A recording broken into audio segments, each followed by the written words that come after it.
लोग होते हैं जो सब रस होते हैं। सब रस? जी। कैसे? उनका नाम सब रस होता है। तो भाई सबरस मुरसानी साहब अब छुपे मत रहिए, आ जाइए हमारे आज के छुपे रुस्तम सबरस मुरसानी।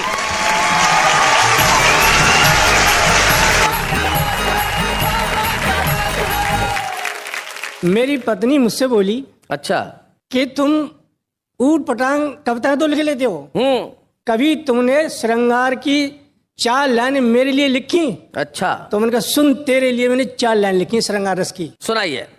कि टूटी फूटी मढ़ैया सी तू, चाह काली कढ़ैया सी तू, क्या श्रृंगार है।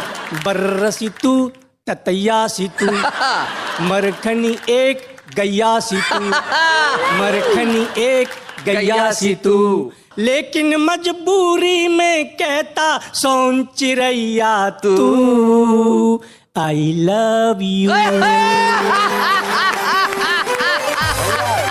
I love you, I love you. पत्नी तेरे संग में मेरी जब से हुई सगाई, हाय हाय, मैं बकरा जैसा लगता हूँ, तू लगती मुझे कसाई, हाय हाय। लादेन सी तू बीरप्पन सी तू, बोतल सी तू ढक्कन सी तू, क्या बात है। लेकिन मजबूरी में कहता, लेकिन मजबूरी में कहता मक्खन जैसी तू, आई लव यू। क्या बात है। बोली तुम तो ऐसे ही लिखोगे। तो मैंने कहा 2 लाइन और सुन। बोली श्रृंगार रस की। मैंने कहा घोर श्रृंगार रस। घोर श्रृंगार। मेरे लिए। मैंने कहा तेरे लिए।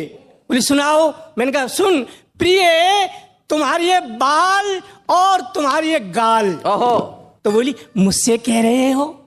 वो मैंने कहा तुझसे कह रहा हूँ, एक बार और रखो। हाँ। क्यों? कहा जी बहुत अच्छा लग रहा है। हाँ। मैंने कहा प्रिय तुम्हारी ये बाल, तुम्हारी ये गाल, तुम्हारी ये आंख, तुम्हारी ये नाक, भगवान ने कुछ तो ढंग का दिया होता। मुझसे बोली पता नहीं किस ख्याल के जाल बुनते रहते हो, जब देखो रेडियो सुनते रहते हो। ओ मैंने कहा देवी, रेडियो में वीरता के समाचार आ रहे हैं, हमारे देश के वीर सैनिक आगे बढ़ रहे हैं, कारगिल की ऊंची से ऊंची चोटी पर चढ़ रहे हैं। हाँ। पत्नी बोली सुनो, मैं अपनी वीरता सुनाऊं? मैंने कहा सुना। बोली वीरता में मैं भारतीय सैनिकों से भी आगे बढ़ गई हूं। वे कारगिल की ऊंची से ऊंची चोटी पर चढ़ गए तो क्या, मैं तो चोटी सहित तुम्हारी छाती पर चढ़ गई हूं। तभी बाजार में कुछ बेचने वाला आया, मैं रेडियो के पास से टीवी के पास धाया, पत्नी बाहर से कुछ खरीद के लाई, जुबान खोली और बोली अब तुम टीवी के पास बैठे हो।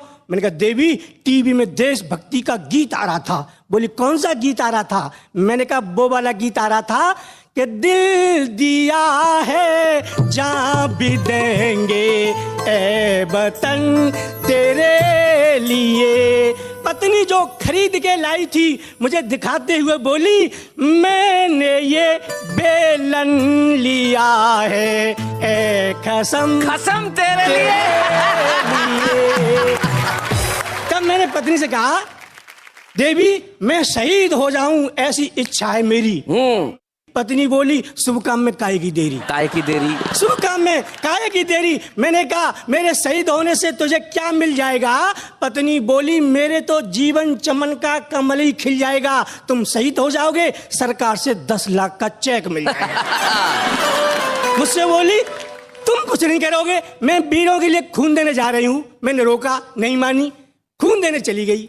शाम को डॉक्टर भगा भगा मेरे पास आया, डॉक्टर का चेहरा था मुरझाया। डॉक्टर ने खोली बानी और बोला है कभी सबरस मुरसानी, आज तुम्हारी पत्नी अस्पताल में खून देने धाई। पर कमाल की बात, सुबह से शाम हो गई, उसके शरीर में खून वाली नस ही नहीं पाई। मैंने कहा अरे ओ डॉक्टर, ये कोई भेड़ थोड़ी है तू जिसे चाहे जब मूड लेगा। अरे जिसकी नस को मैं 10 साल में नहीं ढूंढ पाया, तू एक दिन में कैसे ढूंढ लेगा? आप बिल्कुल जैसा नाम वैसा काम, आपने हर रस में कुछ ना कुछ सुना दिया। एक्चुअली आप जिस ढंग से पढ़ते हैं वो ढंग भी बड़ा निराला है। देखिए साहब, ये हमारे छुपे रुस्तम है, इन्होंने अपना कर्तव्य निभाया, हम अपना फर्ज निभाएंगे। आइए हम मिलके छुपे रुस्तम की ट्रॉफी दें सबरस मुरसानी। बच्चे हैं या बूढ़े हैं, नर है या नारी है, हंसी देने वालों के सब ही